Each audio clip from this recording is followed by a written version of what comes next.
Jenny Jeffrey, photographer and filmmaker. See, we have more than just restaurant folk here today.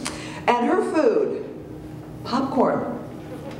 Because I relate to its two states, unpopped, inner yumminess protected by a hard shell.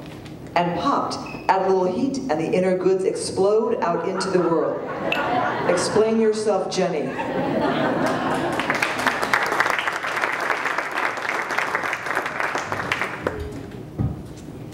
My grandma Alice worked at Zerker Photo in Topeka, Kansas for 62 years. My grandma worked at Zerker Photo in Topeka, Kansas for 62 years in the darkroom. And while my mom was pregnant with me, she worked in the darkroom with her. So I'm a photographer, and I'm getting ready to graduate from Cal State Northridge with a degree in photography because my grandma taught me how to make pictures.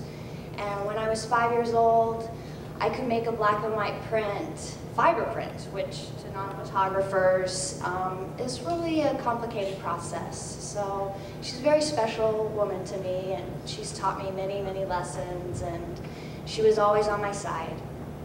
In 2004, she went into the nursing home, and every Christmas we would have dinner together there. And it's funny because a lot of people are like, oh, nursing home, yucky food, but I loved it. I'm no foodie. I eat like a finicky 5-year-old, and the majority of things that I will tell you I don't like, I've never tried. So, Grandma, a lot of people, you know, that's really upsetting for some reason, but it didn't bother my grandma, and if she asked me if I wanted something and I said no thanks, she would just keep asking until she found something that I liked. She loved to sing, and she would cook in the kitchen. She would always sing her favorite song, and I sing it, and I feel just like her. I like coffee, I like tea, I like the Java Jive, and it likes me. Coffee and tea, the Java and me, a cup, a cup, a cup, a cup, a cup, boy.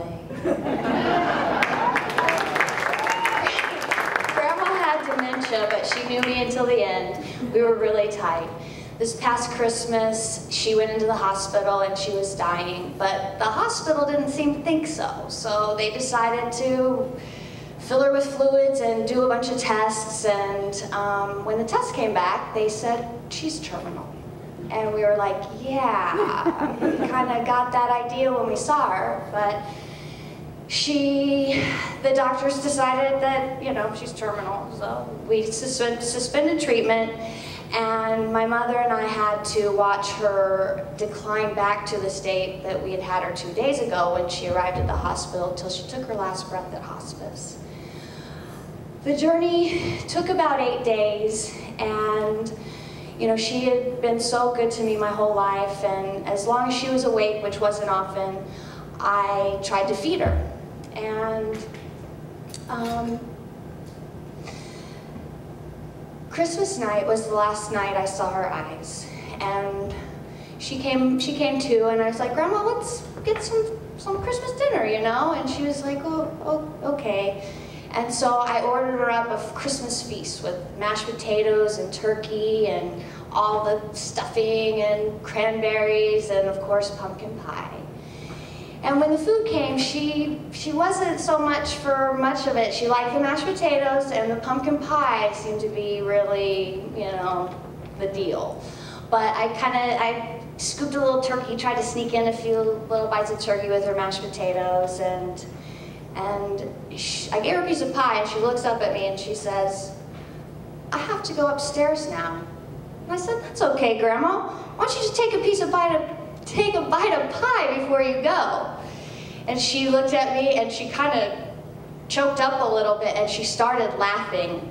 And I laughed with her, and we smiled, and she looked over at my mom, and she's like, who is this? How'd she get to be in charge? Who's this little one? I used to take care of her. And so it was really beautiful. I gave her a big hug, and Mom joined in, and we shared our laugh and hugged together, and she said goodbye with pumpkin pie.